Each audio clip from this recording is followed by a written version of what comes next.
మహాశివరాత్రి అంటే చాలామంది ఏమంటారు? ఇది శివుడి పెళ్లిరోజు అంటారు. కాని నిజం చెప్పాలంటే అది సగం మాత్రమే. ఈ రాత్రి కేవలం పెళ్లి వేడుక కాదు, ప్రపంచం మొత్తం నాశనమవ్వబోయిన ఒక భయంకరమైన రాత్రికి ఇది సాక్ష్యం. ఒకే రాత్రిలో 3 పెద్ద సంఘటనలు జరిగాయి. ఒకవైపు పెళ్లి దీపాలు వెలిగాయి, మరోవైపు మరణం తీసుకొచ్చే విషం బయటకు వచ్చింది, ఇంకోవైపు బ్రహ్మ విష్ణువుల గర్వాన్ని కాల్చేసిన అగ్ని నిలిచింది. ఇప్పుడు కథలోకి వెళదాం. ఒకసారి బ్రహ్మ విష్ణువుల మధ్య గొడవ మొదలైంది. నేనే గొప్ప, లేదు నేనే గొప్ప అని ఇద్దరూ వాదించారు. వారి అహంకారం ప్రపంచ సమతుల్యతను చెడగొట్టడం మొదలైంది. అప్పుడే ఒక్కసారిగా వారి మధ్యలో ఒక భారీ అగ్నిస్తంభం ప్రత్యక్షమైంది. ఆ అగ్నిస్తంభానికి మొదలు లేదు, చివరా లేదు. ఆ అగ్ని నుంచి ఒక గంభీరమైన స్వరం వినిపించింది. ఎవరు నా ఆఖరును కనుగొంటారో వారే గొప్ప.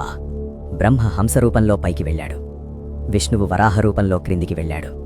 1000 సంవత్సరాలు గడిచాయి. విష్ణువుకు ఆ చివర దొరకలేదు. ఆయన ఓటమిని అంగీకరించాడు. కాని బ్రహ్మ వచ్చి అబద్ధం చెప్పాడు, నేను చివర చూశాను అని.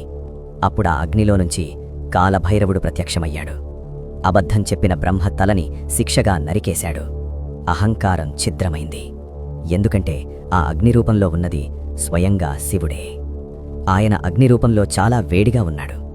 ఆ వేడిని చల్లబరచడానికి దేవతలు నీళ్లు పాలు పోశారు. అక్కడ నుంచే రుద్రాభిషేకం ప్రారంభమైంది. కాని కథ ఇక్కడితో ఆగదు. ఒకసారి దేవతలు బలహీనంగా అయ్యారు. శక్తి కోసం సముద్రమథనం చేశారు. అందరూ అమృతం వస్తుందని ఆశించారు. కాని బయటకు వచ్చినది హాలాహల విషం. ఆ విషం వల్ల ప్రపంచం మొత్తం కాలిపోతోండింది. అప్పుడు మళ్లీ శివుడే ముందుకొచ్చాడు.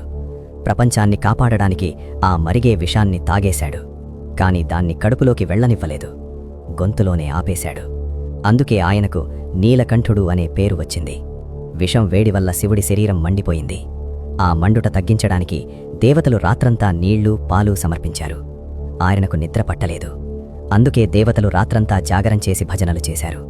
అందుకే మనం కూడా మహాశివరాత్రి రాత్రంతా జాగరం చేస్తాం. కాని ఈ రాత్రి భయంకరమైనదే కాదు, ప్రేమ గెలిచిన రాత్రి కూడా ఇదే. మాత సతీ తన ప్రాణాలు త్యాగం చేసిన తర్వాత శివుడు పూర్తిగా విరిగిపోయాడు. వైరాగ్యంగా మారిపోయాడు. లోకాన్ని వదిలి సమాధిలోకి వెళ్ళిపోయాడు. తర్వాత సతీదేవి పార్వతిగా పుట్టింది. శివుణ్ణి తిరిగి పొందడానికి 1000 సంవత్సరాలు కఠిన తపస్సు చేసింది. చివరకు భోలేనాథుడు కరిగిపోయాడు. ఈ మహాశివరాత్రి రాత్రే ఆ వైరాగి మళ్లీ వరుడయ్యాడు. శివశక్తులు ఒక్కటయ్యాయి. కాబట్టి ఈ ఫిబ్రవరి 16న మీరు శివుడికి నీళ్లు పోసేటప్పుడు గుర్తుంచుకోండి, మీరు ఆ అగ్నిని చల్లబరుస్తున్నారు, ఆ విషపు బాధను తగ్గిస్తున్నారు.